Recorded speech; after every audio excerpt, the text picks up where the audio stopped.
তোমরা সবাই কেমন আছো? আমি মঞ্জুরুল হক, প্রভাষক অর্থনীতি। আজ আমরা অর্থনীতির একটা গুরুত্বপূর্ণ বিষয় নিয়ে আলোচনা করব। তা হলো উপযোগ। আচ্ছা, তোমাদের কি উপযোগ বা ইউটিলিটি সম্পর্কে কোনো ধারণা আছে? জি স্যার, ভালো আছি। উপযোগ মানে কি উপকারিতা স্যার? হ্যাঁ, সাধারণভাবে তুমি ঠিকই বলেছ। তবে অর্থনীতিতে উপযোগের ধারণাটা একটু বিস্তৃত। অর্থনীতিতে উপযোগ বলতে বোঝায় কোনো দ্রব্য বা সেবার অভাব পূরণের ক্ষমতাকে। মানে কোনো জিনিস ব্যবহার করে তুমি যদি কোনো অভাব বা প্রয়োজন মেটাতে পারো, তাহলে সেই জিনিসটার উপযোগ আছে বলা যাবে। ওহ, এবার বুঝতে পারছি। যেমন আমার এখন একটা কলমের দরকার। এই কলমটা দিয়ে আমি লিখতে পারবো, মানে আমার লেখার অভাবটা পূরণ হবে। তাহলে কলমটার উপযোগ আছে? একদম ঠিক।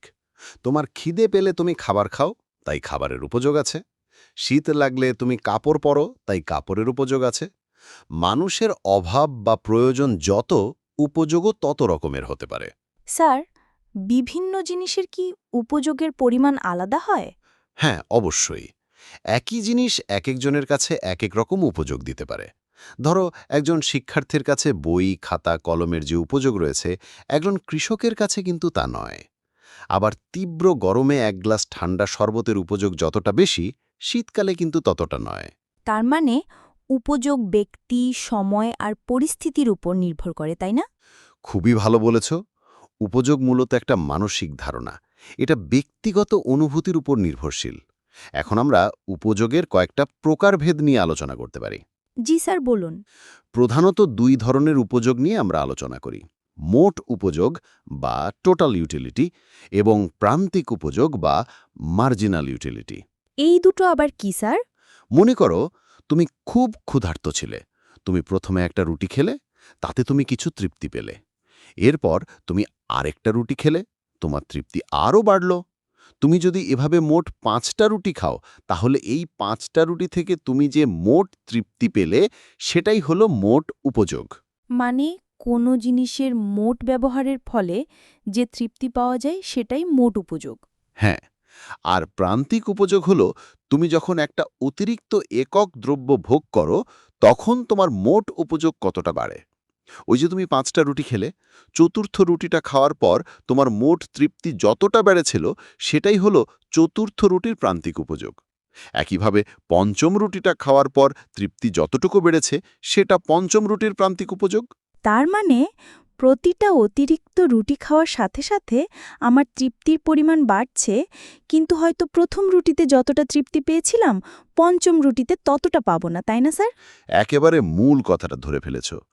অর্থনীতির একটা গুরুত্বপূর্ণ ধারণা আছে, ক্রমহ্রাসমান প্রান্তিক উপযোগ বিধি। এই বিধি অনুযায়ী তুমি যখন কোনো একটা জিনিস লাগাতার বা একের পর এক ভোগ করতে থাকো, তখন প্রতিটি অতিরিক্ত একক থেকে পাওয়া তোমার প্রান্তিক উপযোগ কমতে থাকে। এটা কি স্বাভাবিক স্যার? প্রথম রুটিতে খেলে আমার যেমন খুব ভালো লাগবে, এরপর যত রুটি খাবো তত পেট ভরে যাবে এবং ভালো লাগাটা কমতে থাকবে। একটা সময় হয়তো আর খেতেই ইচ্ছা করবে না। একদম তাই। প্রথম দিকে তোমার ক্ষুধা খুব বেশি থাকে বলে রুটির উপযোগ বেশি মনে হয়। পেট কিছুটা ভরে গেলে পরের রুটিগুলোর উপযোগ কমতে থাকে।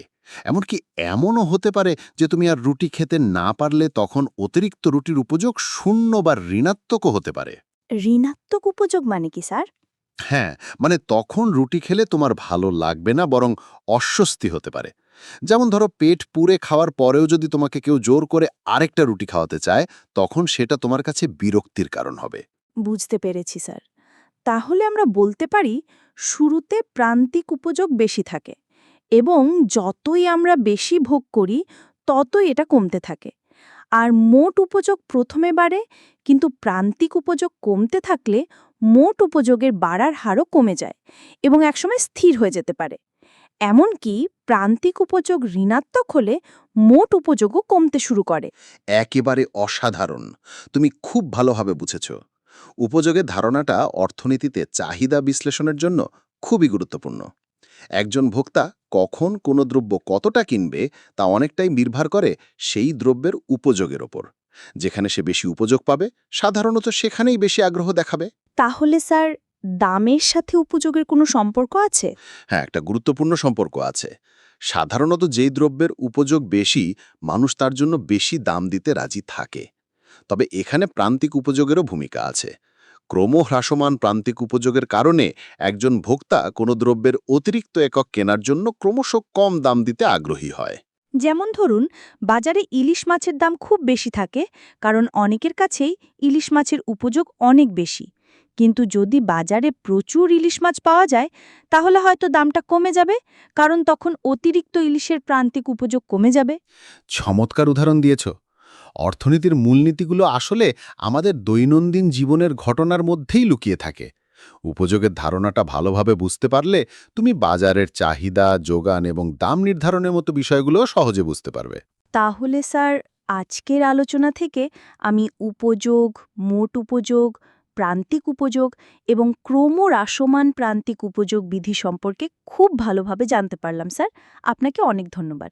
তোমাকেও ধন্যবাদ সুমাইয়া, মনোযোগ দিয়ে পড়ার জন্য।